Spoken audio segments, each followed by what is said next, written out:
betokened those qualities. Caroline was little, though evidently full grown. Raven black hair, very dark eyes, absolutely regular features, with a colourless olive complexion, clear as to the face and sallow about the neck, formed in her that assemblage of points whose union many persons regard as the perfection of beauty.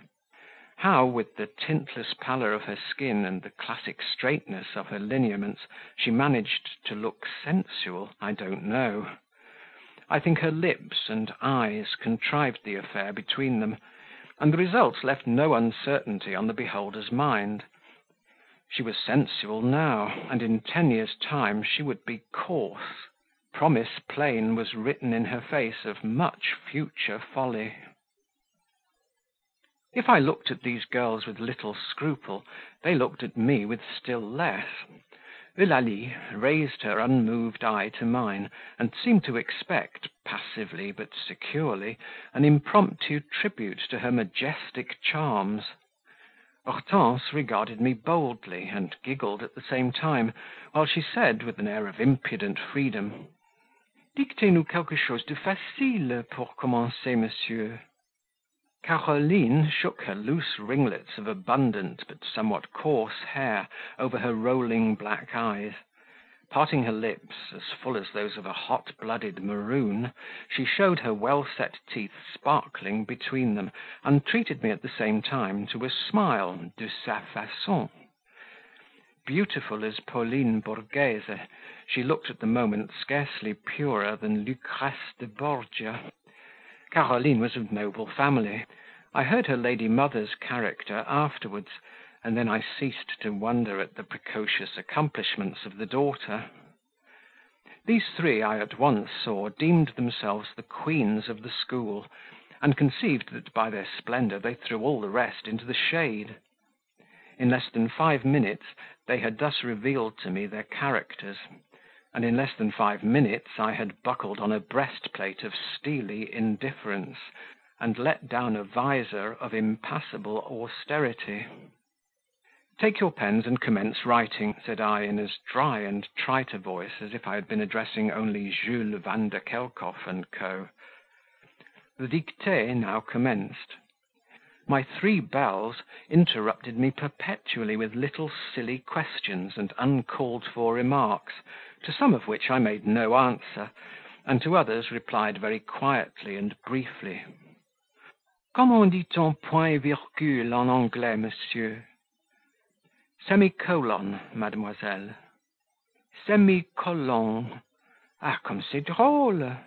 Giggle. "J'ai une si mauvaise plume, impossible d'écrire." "Mais, monsieur, je ne sais pas suivre, vous allez si vite." "Je n'ai rien compris, moi." Here a general murmur arose, and the teacher, opening her lips for the first time, ejaculated, "Silence, mesdemoiselles." No silence followed; on the contrary, the 3 ladies in front began to talk more loudly. "C'est si difficile, l'anglais. Je déteste la dictée. Quel ennui d'écrire quelque chose que l'on ne comprend pas." Some of those behind laughed. A degree of confusion began to pervade the class. It was necessary to take prompt measures. "Donnez-moi votre cahier," said I to Eulalie in an abrupt tone, and bending over I took it before she had time to give it. "Et vous, mademoiselle, donnez-moi le vôtre," continued I more mildly, addressing a little pale, plain-looking girl who sat in the first row of the other division, and whom I had remarked as being at once the ugliest and the most attentive in the room. She rose up, walked over to me, and delivered her book with a grave, modest curtsy. I glanced over the 2 dictations. Eulalie's was slurred, blotted, and full of silly mistakes. Sylvie's, such was the name of the ugly little girl, was clearly written, it contained no error against sense, and but few faults of orthography.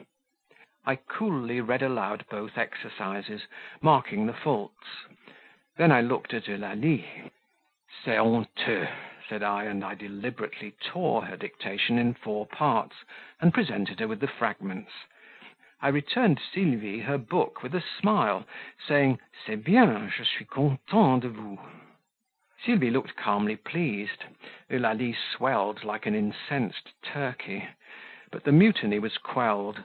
The conceited coquetry and futile flirtation of the first bench were exchanged for a taciturn sullenness, much more convenient to me, and the rest of the lesson passed without interruption. A bell clanging out in the yard announced the moment for the cessation of school labours. I heard our own bell at the same time, and that of a certain public college immediately afterwards. Order dissolved instantly. Up started every pupil. I hastened to seize my hat, bow to the maîtresse, and quit the room before the tide of externats should pour from the inner class, where I knew near 100 were prisoned, and whose rising tumult I already heard. I had scarcely crossed the hall and gained the corridor, when Mademoiselle Reuter came again upon me. "Step in here a moment," said she, and she held open the door of the side room from whence she had issued on my arrival. It was a salle à manger, as appeared from the buffet and the armoire vitrée filled with glass and china, which formed part of its furniture. Ere she had closed the door on me and herself, the corridor was already filled with day pupils, tearing down their cloaks, bonnets, and cabas from the wooden pegs on which they were suspended.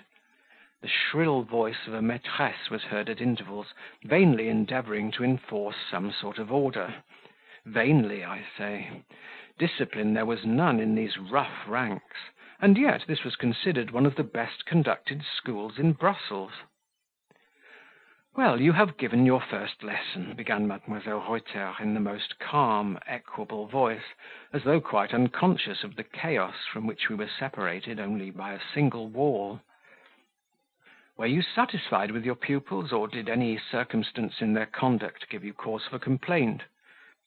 Conceal nothing from me; repose in me entire confidence." Happily I felt in myself complete power to manage my pupils without aid. The enchantment, the golden haze which had dazzled my perspicuity at first, had been a good deal dissipated.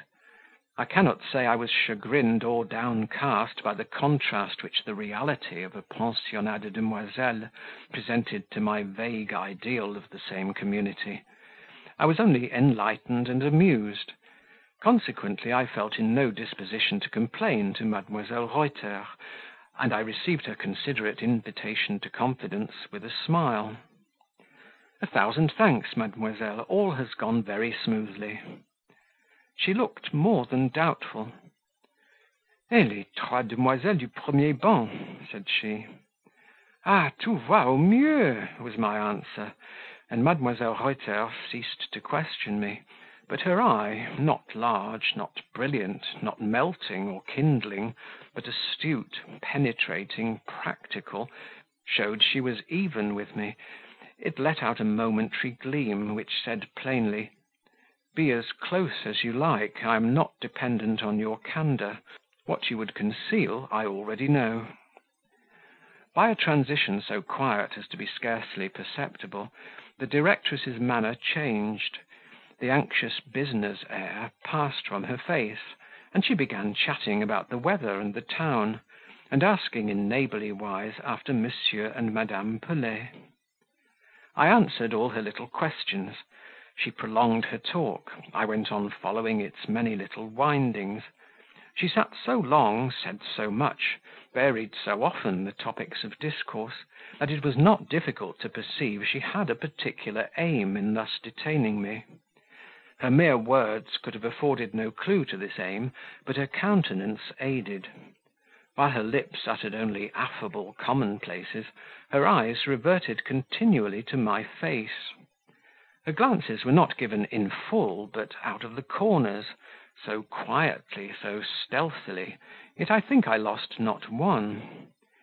I watched her as keenly as she watched me. I perceived soon that she was feeling after my real character. She was searching for salient points, weak points and eccentric points. She was applying now this test, now that, hoping in the end to find some chink, some niche, where she could put in her little fur